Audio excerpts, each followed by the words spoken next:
صرف 14 سال کے امام زین العابدین رضی اللہ تعالی عنہ اس حادثے میں، اس واقعہ میں جو ہے وہ بچے، اور سب سے زیادہ دکھ اپنی آنکھوں سے انہوں نے دیکھے۔ کربلا کا منظر بھی دیکھا،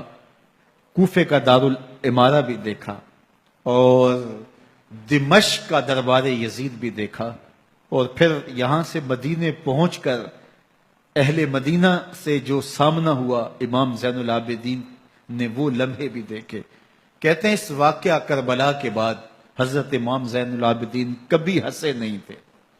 جب بھی پانی پینے لگتے تو رو پڑتے، انہیں شاید سکینہ کی پیاس یاد آ جاتی تھی۔ امام زین العابدین کا رنگ زرد ہو جاتا جب کربلا کی یاد آتی،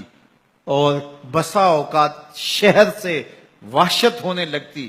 اور دور باہر نکل جاتے اور جا کر کے وہاں خیمہ